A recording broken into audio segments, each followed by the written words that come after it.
Muy buenas noches, espectadores de Estado de Alarma. Estamos ya con nuestra cita semanal con nuestro historiador de cabecera, con Pío Moa. ¿Cómo se encuentra, Pío?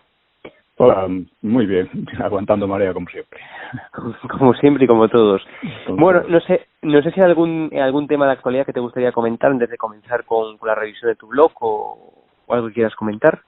Bueno, de comentar, ahora están con la historia de las ayudas de la Unión Europea. Sí.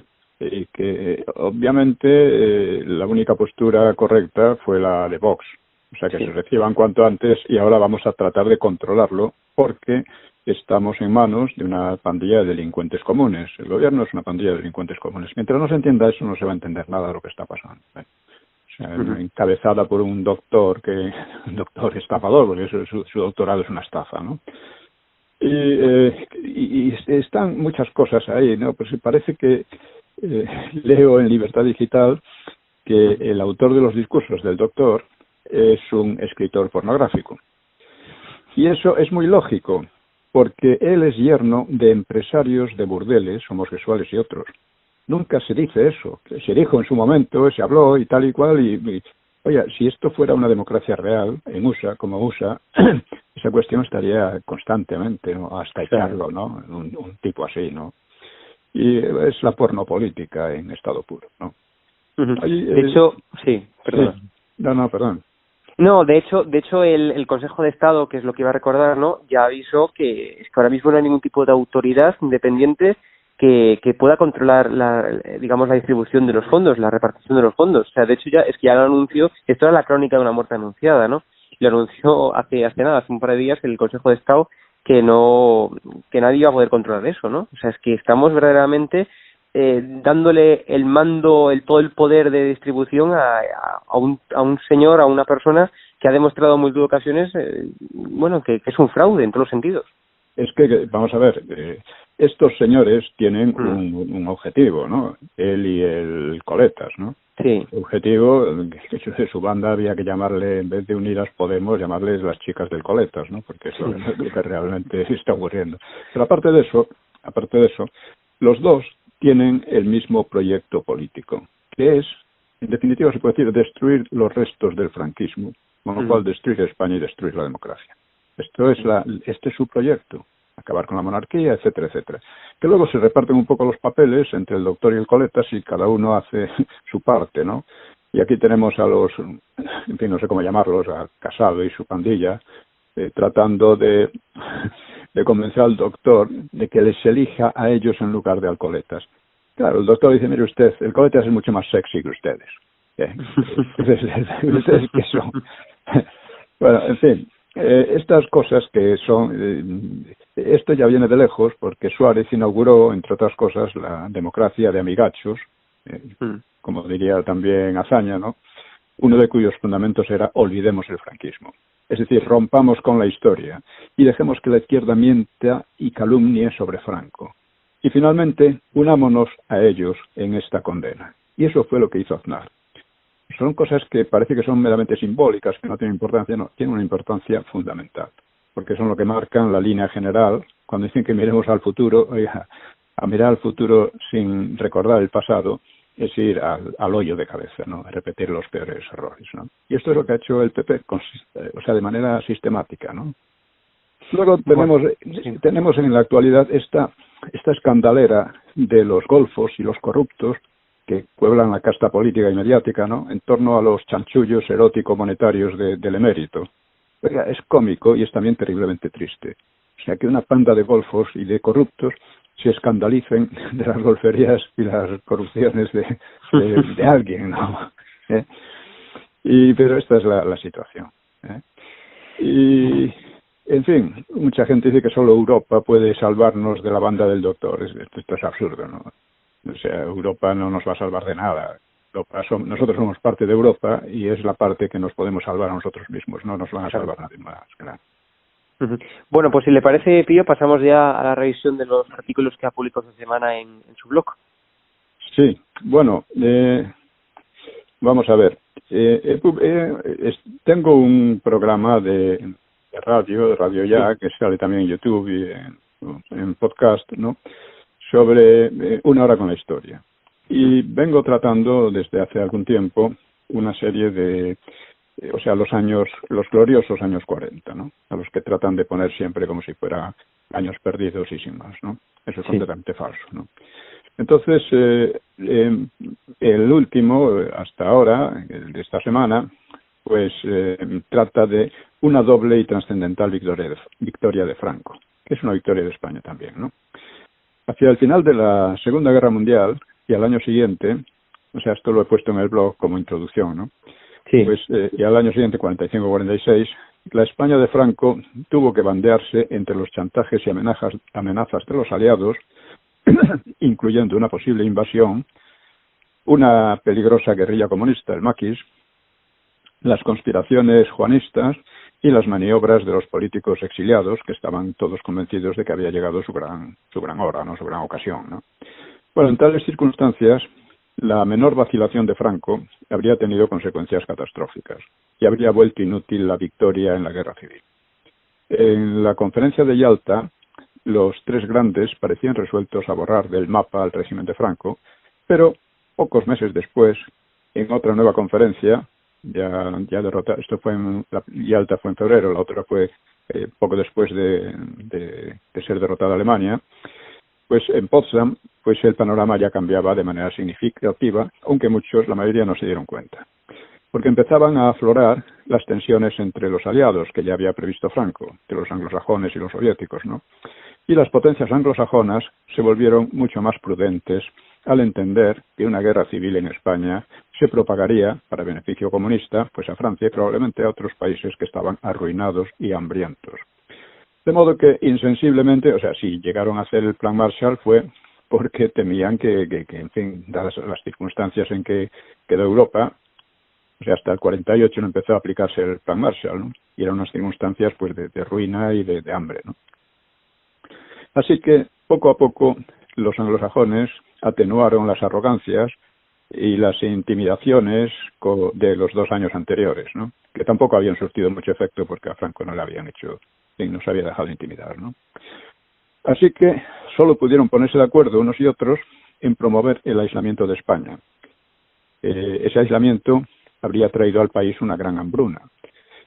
Esa medida tenía lógica por parte de la Unión Soviética porque había sido derrotada indirectamente en la Guerra Civil Española y además había sufrido a la División Azul. Pero era especialmente criminal por parte de los anglosajones, que tanto tenían que agradecer a la neutralidad española.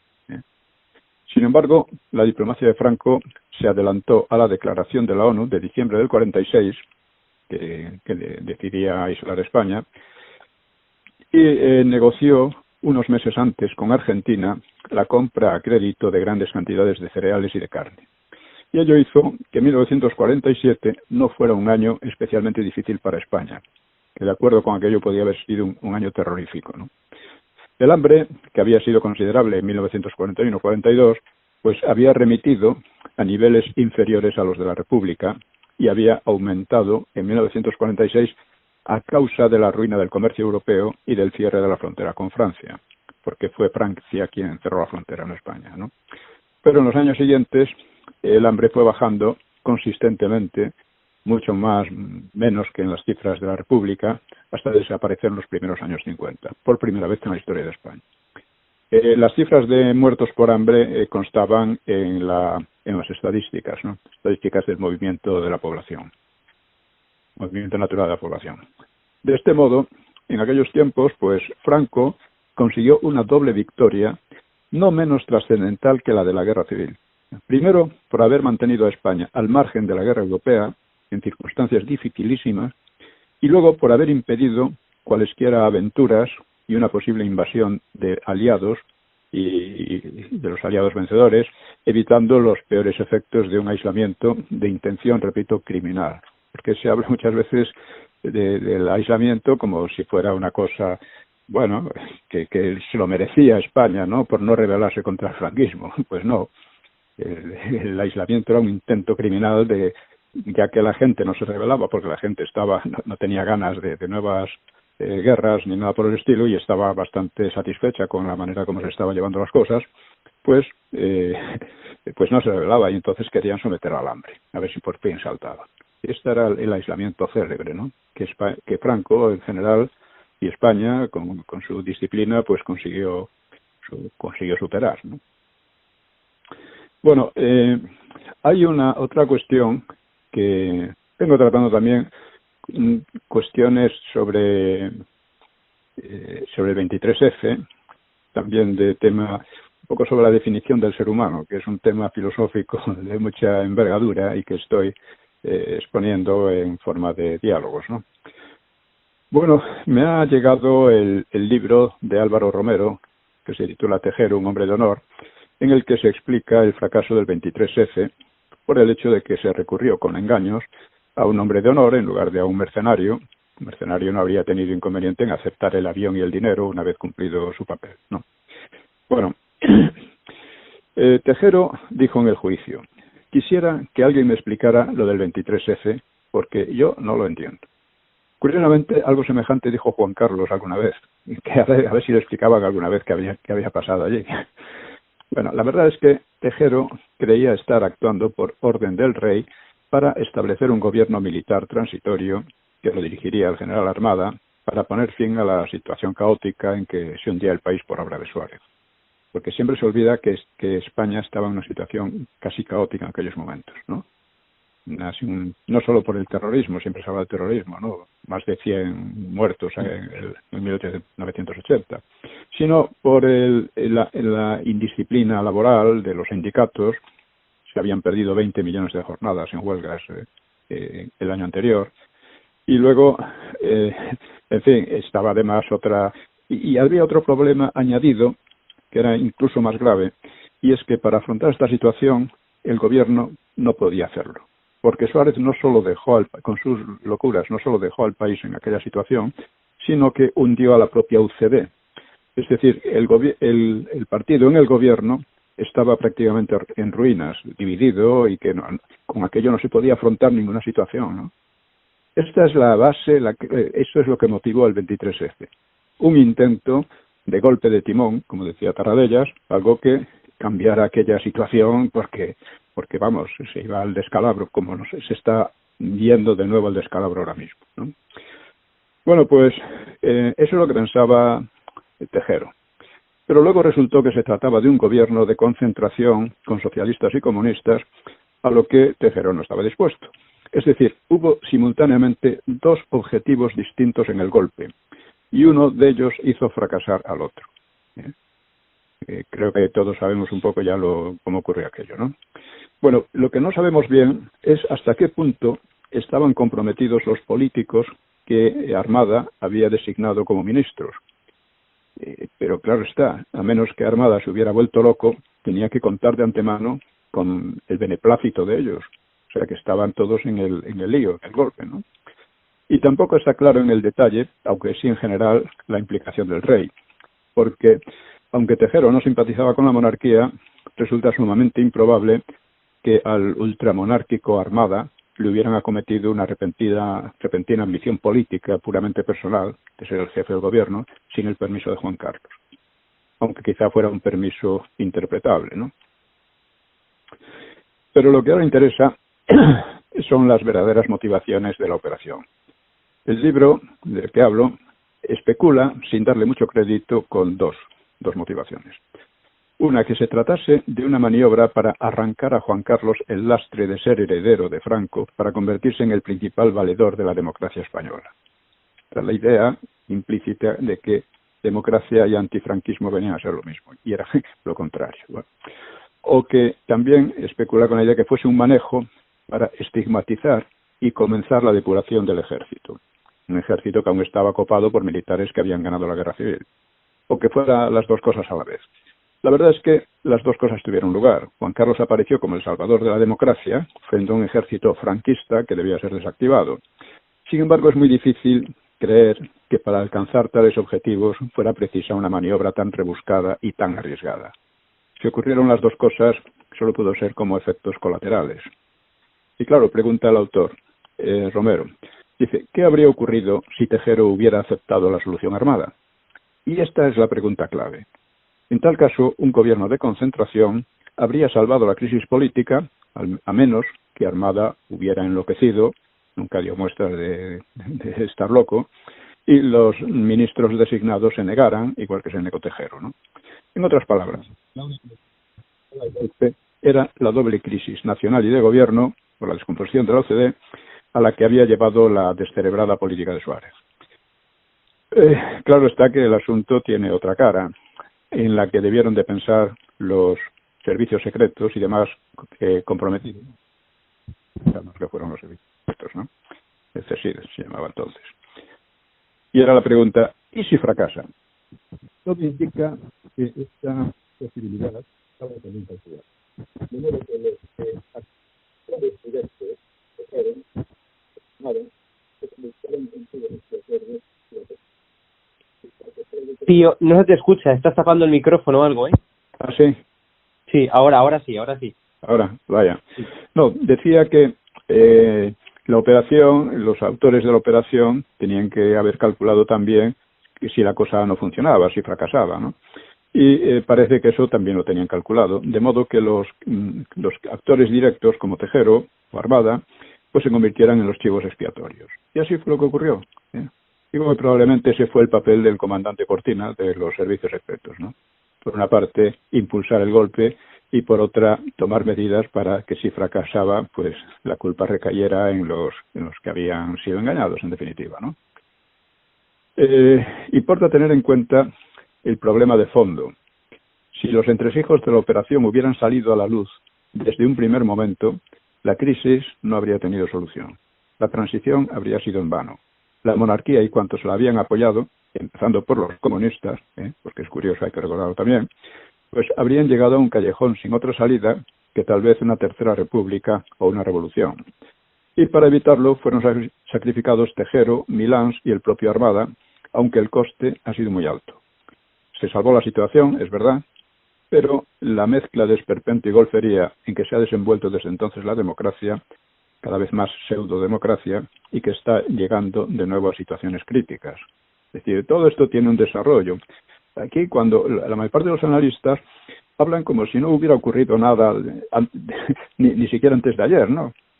Cuando esto tiene un proceso, ¿no? Un proceso y una lógica que viene ya de lejos, ¿no? La legitimidad franquista fue aceptada por la inmensa mayoría de la sociedad en el referéndum de diciembre del 76, del que nadie quiere acordarse, y traicionada progresivamente por la propia derecha. Quizá Juan Carlos creyó que con su actuación rompía con el franquismo y se consolidaba como demócrata, pero si fue así, tiene motivos para reflexionar hoy al respecto. Porque otro aspecto muy, muy curioso de todo esto es lo que ha ocurrido con los protagonistas de la transición, que es muy llamativo porque ninguno de ellos ha salido, puede decirse, con honra, ¿no? Suárez salió entre denuestos de todo el mundo. Fraga quedó como político de segunda fila, regional de segunda fila, donde empezó a aplicar unas políticas proseparatistas, ¿no? ¿Cómo se llama? El comunista Carrillo, pues le fue expulsado de su propio partido. También se olvida. Luego le hicieron un gran homenaje, pero fue expulsado de su propio partido. Luego queda Fraga, Suárez, Carrillo, Felipe González se libró de la cárcel por muy poco. Y el único que quedaba, que estuvo tantos años en la gloria, por así decir, pues, ¿qué ha pasado con él? Al final es el que ha salido peor, ¿no? O sea, tiene que ser una cosa verdaderamente siniestra ver cómo los que le habían halagado, adulado, les habían facilitado todo tipo de corrupciones, ahora se vuelven sus jueces, sus jueces que lo están destrozando, ¿no? En fin, hablando de temas históricos, me pregunta un amigo, un conocido, ¿no? Dice, ¿cómo pudo la monarquía derrumbarse tan fácilmente? Y le respondo, porque hablando del 31, porque no se sentía legítima. ¿Y por qué no se sentía legítima? Porque había perdido el respaldo de los intelectuales y había traicionado a Primo de Rivera, que había salvado in extremis a la propia monarquía, ¿no? Y esta es una lección histórica que no se ha aprovechado. Hoy la monarquía corre el mismo peligro porque proviene del franquismo. Y para los enemigos de España y de la libertad, ese origen le deslegitima. Y vemos a los monárquicos, a muchos monárquicos, jugando a hacerse también los antifranquistas. En fin, son los temas que he abordado. Junto también hay otro muy importante que lo titulo Beveridge o cómo empezó la pesadilla. En 1945, Lord Beveridge presentó su célebre informe para una sociedad que debía liberar al individuo, o sea, lo que hoy llaman la seguridad social por una parte o la sociedad de bienestar, ¿no? Que el individuo debía quedar liberado de los 5 males, que eran la necesidad, la enfermedad, la ignorancia, la miseria y el desempleo. No es que las medidas de Beveridge fueran absurdas, también los nazis iban por ese camino, ¿no? No es que fueran erróneas. Al contrario, muchas más personas que antes accedieron a los beneficios de la medicina, a la enseñanza y las pensiones de jubilación. Evidentemente, luchar contra esos y otros males siempre fue una intención de todos los regímenes políticos. Lo que pasa es que nunca, por diversos motivos, desde técnicos a políticos, pues no se conseguía, ¿no? Y nunca se conseguirá plenamente. Y que tampoco, por supuesto, lo conseguiría el Plan Beveridge para una nueva sociedad, bautizada pomposamente como del bienestar. Porque no hay modo de impedir ninguno de esos males, que solo pueden paliarse en mayor o menor medida. Y un coste del plan de Beveridge era la exigencia de un control social mucho mayor que antes por parte del Estado. De momento parecía un coste menor al lado de sus ventajas, pero lo alarmante no derivaba tanto de sus medidas prácticas como de la filosofía en que se apoyaba, ya que dicho control podría incrementarse indefinidamente, pues se suponía que el nuevo Estado, se trataba de un nuevo Estado, erradicaría progresivamente los males dichos. Esto fue una consecuencia de la Segunda Guerra Mundial. Bueno, sobre todo, para arrancar progresivamente los males, pues tenía que aumentar el control de manera indefinida, ¿no? Y sobre esto resulta de una arrogancia pasmosa la idea de eliminar la ignorancia, una idea que había llevado a las demás ideologías a totalitarismos presentados como la alternativa al mal. El mal es la ignorancia, decían muchos de ellos. No, el mal es otra cosa que la ignorancia. Puede ser muy listo y muy malvado, ¿no? Entre otras cosas, ¿no? O sea, no era solo ni principalmente el coste económico, que algunos previeron que podía hacerse aplastante, sino precisamente esa concepción general, digamos, filosófica. Churchill denunció que conduciría a un régimen policíaco parecido al de la Gestapo. No se dio cuenta que se podía llegar a un fin semejante por otros medios. Esa filosofía queda sintetizada en la expresión general de un Estado que cuidaría de las personas de la cuna a la tumba. Es una idea que puede provocar escalofríos a poco que se piense, ¿no? Supone reducir la vida humana a un asunto burocrático organizado desde el poder. O sea, convertir la sociedad en una especie de guardería que, como alertaba Tocqueville en el siglo XIX, mantendría a las personas en una infancia irrevocable con bienestar garantizado, entre comillas, por las oligarquías en el poder. Dice, no hace falta ser muy lince para entender que esa ha sido precisamente la evolución de la teoría y la práctica hasta hoy, en que unas oligarquías pretenden dirigir hasta los sentimientos personales y cambiar científicamente al ser humano, despojándole, como decía Tocqueville, de los principales atributos de la humanidad. Esta es el nuevo totalitarismo que asoma por todas partes y ante el que tenemos que estar muy alerta e impedirlo, ¿no? Y que en España lo vemos. O sea, ¿desde cuándo un gobierno se puede permitir establecer leyes de odio? O sea, meterse en los sentimientos personales de la gente. Además además un gobierno de delincuentes, en definitiva, ¿no? Porque solo a los delincuentes se les ocurren estas cosas. Bueno, pues en esas estamos y debemos verlo y entenderlo y reaccionar. Los peligros del estado de bienestar planteado de esta manera, como un poder superior que cuida de nosotros de la cuna a la tumba, manteniéndonos siempre en una especie de infancia y que lo estamos viendo también como en la actualidad se tiende a una sociedad guardería, ¿no? Sí. Bueno, pues Pío, muchísimas gracias por tu tiempo, una vez más, una semana más, y nada, y ya nos vemos la semana que viene. Recordemos una vez más a los espectadores donde te pueden seguir también en tu blog, ¿no? En www.piomoa.es, ¿no? Y luego en tu programa de radio. Más España, más democracia, y luego, sí, exactamente. Muy bien. Bueno, pues muchas gracias a vosotros. Gracias, Pío, un fuerte abrazo. Un abrazo. Muy buenas a todos, esto es Estado de Alarma. Hoy estrenamos este programa por YouTube de media hora de duración. Estaremos de lunes a jueves a partir de las 8:30 de la tarde.